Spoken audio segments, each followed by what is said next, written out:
नमस्कार साथियों, स्वागत करते हैं आप सभी का हमारे YouTube चैनल निश्चय एकेडमी पर। दोस्तों, आज के इस वीडियो में 27 नवंबर का जितना भी महत्वपूर्ण मध्य प्रदेश का करंट अफेयर्स बन सकता है उसकी चर्चा यहाँ पर हम करेंगे। साथ ही आज का जो हमारा जिला दर्शन के अंतर्गत जो जिला होगा वह होगा अनूपपुर जिला। तो अनूपपुर जिले से जुड़ी हुई सभी महत्वपूर्ण जानकारी आपको आज के इस वीडियो में बताई जाएगी, तो वीडियो में लास्ट तक आप बने रहिएगा। तो चलिए दोस्तों, शुरुआत करते हैं आज के इस वीडियो की। और सबसे पहले आज के मध्य प्रदेश के करंट अफेयर्स का पहला क्वेश्चन और इम्पोर्टेंट क्वेश्चन यहाँ पर हम डिस्कस कर लेते हैं। पहला क्वेश्चन दोस्तों यहाँ पर निकल कर आता है कि मध्य प्रदेश के किस जिले के शिप्रा विहार स्थित सामाजिक वानिकी की नर्सरी प्रदेश की पहली ऐसी नर्सरी बन गई है जहां पौधों के बारकोड तैयार किए गए हैं। दोस्तों, चार ऑप्शन है: इंदौर, उज्जैन, रतलाम या भोपाल। तो दोस्तों, ऑप्शन बी यहाँ पर राइट आंसर आपका बनता है। उज्जैन जिले की शिप्रा विहार स्थित सामाजिक वानिकी की नर्सरी प्रदेश की पहली ऐसी नर्सरी बन गई है जहां पौधों के बारकोड भी आपके तैयार किए जा रहे हैं। तो अपने आप में यहाँ पर इनके द्वारा अनोखा नवाचार किया गया है, इसलिए यह जो है मध्य प्रदेश की पहली ऐसी नर्सरी आपकी बनी है। इससे जुड़ी कुछ महत्वपूर्ण जानकारी यहाँ पर हम देख लेते हैं। तो मध्य प्रदेश के उज्जैन जिले के शिप्रा विहार स्थित सामाजिक वानिकी नर्सरी प्रदेश की पहली ऐसी नर्सरी बन गई है जहां पौधों के बारकोड तैयार किए गए हैं। नर्सरी में होने वाले लोग अपने मोबाइल से बारकोड स्कैन कर पौधे के बारे में सभी जरूरी जानकारी हासिल कर सकते हैं। नर्सरी में दुर्लभ प्रजातियों के पौधे भी आपके तैयार किए जा रहे हैं। इस नर्सरी में विभिन्न प्रजातियों के पौधे तैयार करने की व्यवस्था होने से यह नर्सरी कई बार पुरस्कृत भी आपकी हो चुकी है। तो नर्सरी का नाम इंपॉर्टेंट बनता है, कौन से जिले में है और क्या कारनामा इसने यहाँ पर किया है, क्या अनोखा नवाचार इसके द्वारा यहाँ पर किया गया है, यह बातें दोस्तों हमको यहाँ पर अच्छे से याद रखनी होगी। साथ ही दोस्तों यहाँ पर बात आई है उज्जैन जिले की, तो इससे जुड़ी कुछ महत्वपूर्ण जानकारी आप याद रख सकते हैं। दोस्तों, सबसे महत्वपूर्ण क्वेश्चन जो है हमारा यहाँ पर बनता है कि उज्जैन जो है किस नदी के किनारे स्थित है। अगर आपसे पूछा जाए कि उज्जैन किस नदी के किनारे स्थित है, तो दोस्तों ये आपका शिप्रा नदी के किनारे स्थित है। शिप्रा नदी, जिसे कि दोस्तों आपका मालवा की गंगा कहा जाता है। तो अगर आपसे पूछा जाए कि मालवा की गंगा किस नदी को कहते हैं, शिप्रा नदी को कहते हैं। शिप्रा नदी के तट पर कौन सा शहर आपका स्थित है, उसका नाम है आपका दोस्तों उज्जैन है। साथ ही यहाँ पर आपको भेड़वगढ़ के प्रिंट जिन्हें कि आपका जीआई टैग मिल चुका है वह भी आपको देखने को मिलेंगे। जंतर मंतर आपको यहीं पर उज्जैन में देखने को दोस्तों आपको मिलेगा। साथ ही महाकालेश्वर ज्योतिर्लिंग यहीं पर आपको देखने को मिलेगा। साथ ही जंतर मंतर आपको बता दिया उज्जैन में ही यहाँ पर देखने को मिलेगा। तो यह और साथ ही उज्जैन जो है आपका एक संभाग भी है जिसके अंतर्गत आपके दोस्तों 7 जिले आते हैं। और मध्य प्रदेश का जो 51वां जिला बना जिसका नाम है आगर मालवा, वह भी किस संभाग के अंतर्गत आता है, तो दोस्तों उज्जैन संभाग के अंतर्गत आता है। साथ ही यहाँ पर एक प्रसिद्ध जो ऐतिहासिक स्थल है जिसका नाम है कायथा, वह भी आपका उज्जैन जिले के अंतर्गत आता है। यह कई बार एग्जाम में पूछा जा चुका है। साथ ही दोस्तों प्राचीन काल में उज्जैन को किस नाम से जाना जाता था, तो अवंतिका के नाम से इसको जाना जाता था। तो यह भी इंपॉर्टेंट यहाँ पर बन जाता है। चलिए अगला क्वेश्चन हम यहाँ पर डिस्कस कर लेते हैं कि मध्य प्रदेश के किस जिले में 7 करोड़ वर्ष पुराना जीवाश्म मिला है। तो दोस्तों राइट आंसर आपका बनता है यह मध्य प्रदेश के धार जिले में मिला है। ऑप्शन बी यहाँ पर हमारा राइट आंसर बनता है। तो मध्य प्रदेश के धार जिले में 7 करोड़ वर्ष पुराना जीवाश्म आपका मिला है। Madhya Pradesh eco tourism board की पहल पर धार जिले में बाग और मांडू क्षेत्र में जियोलॉजिकल पार्क आपका बनाया जा रहा है। इसी जियोलॉजिकल पार्क के अध्ययन के दौरान यहाँ 7 करोड़ वर्ष पुराना समुद्री जीवाश्म मिला है। देश का पहला फॉसिल डिजिटल जीवाश्म पार्क भी आपका धार जिले में स्थित है। तो यह अपने आप में यहाँ पर इंपॉर्टेंट दोस्तों बन जाता है। चलिए दोस्तों बात आई है धार जिले की, तो धार से जुड़ी कुछ महत्वपूर्ण जानकारी आप यहाँ पर याद रख सकते हैं। धार किस संभाग के अंतर्गत आता है, तो दोस्तों यह आपका इंदौर संभाग के अंतर्गत आता है। प्रसिद्ध पर्यटन स्थल मांडू आपका कहाँ पर है, दोस्तों धार में ही स्थित है। यहीं पर आपको लाट मस्जिद भी जो है देखने को मिलेगी। साथ ही अगर दोस्तों अगर आपसे पूछा जाए कि फड़के स्टूडियो कहाँ पर है, तो वह भी आपको धार में देखने को मिलेगा। धार का किला धार में है जिसका निर्माण किसने कराया था, तो मोहम्मद बिन तुगलक के द्वारा धार के किले का निर्माण दोस्तों आपका यहाँ पर करवाया गया था। भोजशाला आपको यहीं पर देखने को मिलेगी। धारा नगरी के नाम से किसको जाना जाता है, तो दोस्तों धार को आपका जाना जाता है। धार में ही आपको सरदारपुर अभ्यारण्य देखने को मिलेगा।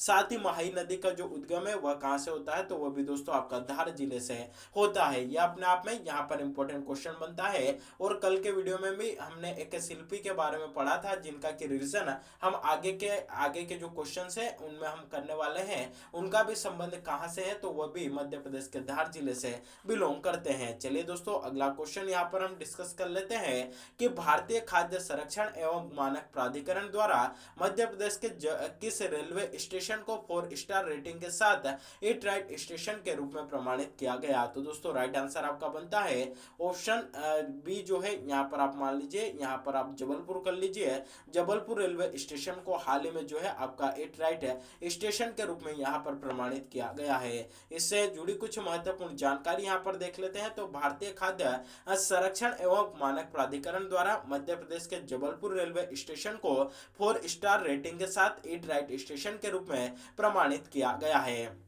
तो यह जो है अपने आप में यहाँ पर इंपॉर्टेंट तो बनता ही है। साथ ही दोस्तों कुछ और जानकारी जो है आप यहाँ पर याद रख सकते हैं, जो कि एक्स्ट्रा तौर पर आपको याद रखनी होगी।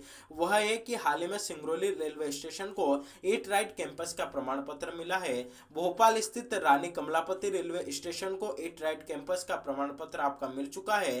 भोपाल रेलवे स्टेशन को एट राइट कैंपस का प्रमाण पत्र मिल चुका है। और जबलपुर रेलवे स्टेशन को 4 स्टार रेटिंग के साथ हाल ही में एट राइट स्टेशन रूप में प्रमाणित किया गया। भोपाल रेलवे स्टेशन को भी एट राइट स्टेशन के रूप में आपका प्रमाणित किया जा चुका है। और रानी कमलापति रेलवे स्टेशन को भी आपका प्रमाणित यहां पर किया जा चुका है। तो इस प्रकार यह जो है आपका यहां पर जबलपुर रेलवे स्टेशन मध्य प्रदेश का एक और नया ऐसा रेलवे स्टेशन बना है, जिसे कि आपका भारतीय खाद्य संरक्षण एवं मानक प्राधिकरण के द्वारा 4 स्टार रेटिंग के साथ एट राइट स्टेशन के रूप में प्रमाणित किया गया है। तो अपने आप में यहां पर दोस्तों इंपोर्टेंट बनता है। दोस्तों बात आई है जबलपुर के, तो इससे जुड़ी कुछ महत्वपूर्ण जानकारी यहाँ पर आप याद रख सकते हैं। दोस्तों अगर यहाँ पर हम बात करते हैं जबलपुर की, तो अगर आपसे पूछा जाए कि जबलपुर किस नदी के तट पर स्थित है, तो आपका नर्मदा नदी के तट पर स्थित है।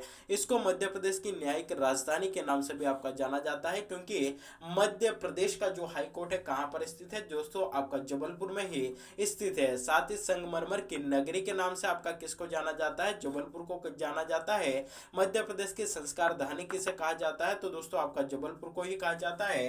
बंदर कुंडनी आपको यहीं पर देखने को मिलेगा। धुआंधार जलप्रपात जबलपुर में देखने को मिलेगा। और धुआंधार जो आपका जबलपुर है, यहाँ पर भेड़ाघाट का जो लमेटा घाट है, भेड़ाघाट का जो लमेटा घाट है उसको यूनेस्को की जो संभावित धरोहर की सूची है उसमें भी आपका शामिल किया गया है। तो यह अपने आप में दोस्तों यहाँ पर इंपोर्टेंट बन जाता है। चलिए अब पिछले वीडियो में जो क्वेश्चंस देखे थे उनका एक बार क्विक रिवीजन हम कर लेते हैं। पहला क्वेश्चन था कि मोहम्मद यूसुफ खत्री को राष्ट्रीय हस्तशिल्प पुरस्कार शिल्प गुरु से सम्मानित किया जाएगा, तो यह मध्य प्रदेश के किस जिले से बिलोंग करते हैं, तो दोस्तों यह मध्य प्रदेश के धार जिले से आपके यहाँ पर बिलोंग करते हैं। इंपोर्टेंट क्वेश्चन अपने आप में यहाँ पर बनता है। अगला क्वेश्चन है कि मध्य प्रदेश के किस विभाग को ईज ऑफ डूइंग बिजनेस श्रेणी में प्रतिष्ठापूर्ण गोल्ड स्कॉच अवार्ड प्राप्त हुआ है, तो एमएसएमई विभाग को दोस्तों यह अवार्ड आपका प्राप्त हुआ है। और इसके मंत्री कौन है, तो ओम प्रकाश सकलेचा।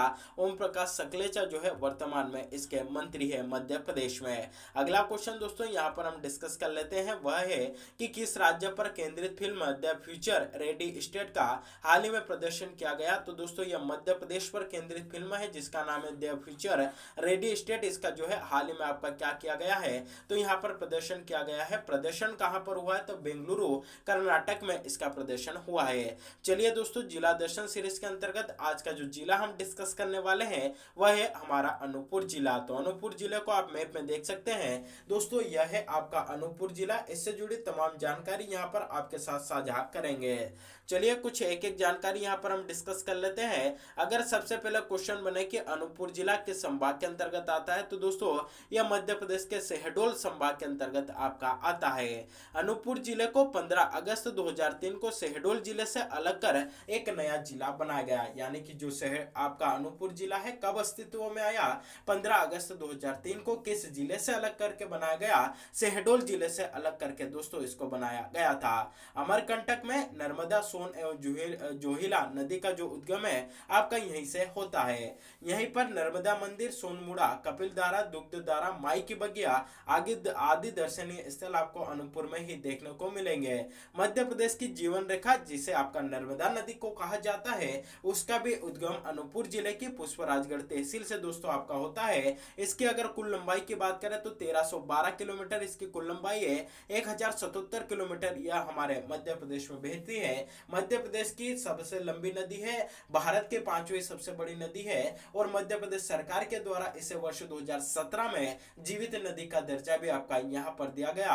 और जो आपका सरदार सरोवर बांध है किस नदी पर स्थित है? तो दोस्तों नर्मदा नदी पर ही आपके स्थित है। मांदार जलप्रपात, दर्दी जलप्रपात, कपिलधारा जलप्रपात, दुग्धधारा जलप्रपात आपको किस नदी पर देखने को मिलेंगे? तो दोस्तों नर्मदा नदी पर ही आपको देखने को मिलेंगे।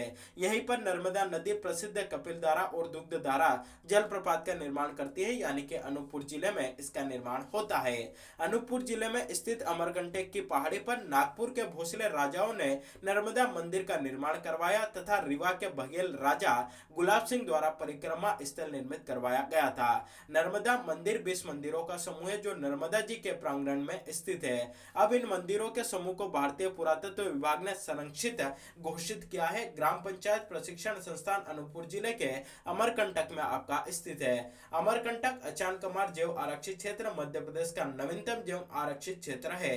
अनूपपुर जिले के अमरकंटक को पवित्र नगर आपका घोषित यहाँ पर किया जा चुका है और यहीं से 3 नदियों का नर्मदा, सोन, जोहिला आदि का जो उद्गम होता है अनूपपुर जिले से ही आपका होता है। आसपास क्षेत्र है वहीं से इन 3 नदियों का उद्गम यहाँ से होता है। साथ ही दोस्तों अगर यहाँ पर बात करें तो यहाँ स्थित कबीर चबूतरा में संत कबीर ने आपका ध्यान लगाया था। विद्युत उत्पादन के लिए जिले के चचाई में अमरकंटक नामक विद्युत संयंत्र भी जो है आपका स्थापित किया जा चुका है। जैन धर्म का महाकुंभ अमरकंटक में आयोजित किया जाता है। यहाँ पर आदिनाथ जैन तीर्थकर की सबसे बड़ी अष्ट धातु की प्रतिमा लगाई गई है। सूर्य कुंड को नर्मदा नदी का उद्गम तथा सोन कुंड को सोन नदी का उद्गम स्थल इस जगह पर माना जाता है।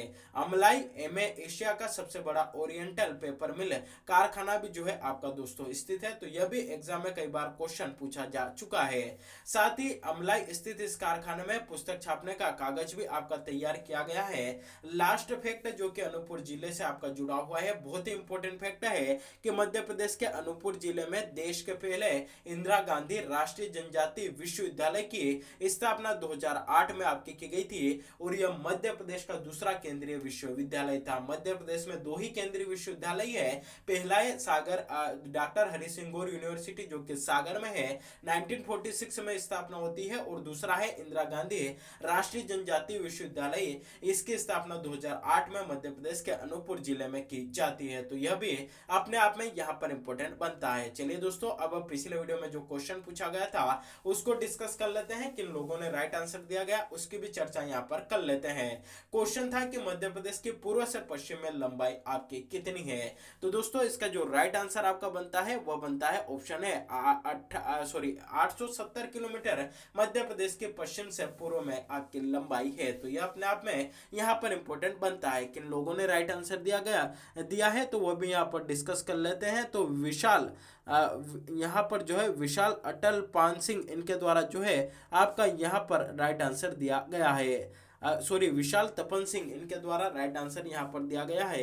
देखिए आज के जो स्क्रीनशॉट है आपका वाईटी स्टूडियो आता है वहां से लिए हैं, तो इसमें थोड़े जो है नाम आपके आगे पीछे हो सकते हैं, यानी कि पढ़ने में मिस्टेक हो सकती है, तो उसके लिए यहाँ पर आपसे माफी चाहूंगा। साथ ही धर्मेंद्र प्रजापति इनके द्वारा यहाँ पर राइट आंसर दिया है। साथ ही शिवम त्रिपाठी इन्होंने भी जो है राइट आंसर यहाँ पर दिया है। मनीषा पुनाचा इनके द्वारा राइट आंसर दिया गया। अंतर अलावा इन्होंने राइट आंसर दिया है। धन्नालाल चौहान इनके द्वारा राइट आंसर दिया गया। आशीराम जमरे, इन्होंने राइट आंसर दिया है। अजित पवार, इन्होंने राइट आंसर दिया है। और प्रमोद बाथम, इनके द्वारा राइट आंसर दिया गया। तो यह वह कुछ लोग थे जिन्होंने कल के वीडियो में जो क्वेश्चन आपका पूछा था उसका राइट आंसर यहाँ पर दिया है। दोस्तों, अगर मध्य प्रदेश की हम यहाँ पर बात करते हैं कि मध्य प्रदेश की पूर्व से पश्चिम में लंबाई आपकी कितनी है, तो दोस्तों यह 870 किलोमीटर जो है आपको देखने को मिलेगी। तो यह अपने आप में यहाँ पर इंपॉर्टेंट बनता है। और उत्तर से दक्षिण में बात करें तो यह आपके 605 किलोमीटर इसकी जो है आपके उत्तर से दक्षिण में लंबाई है। तो यह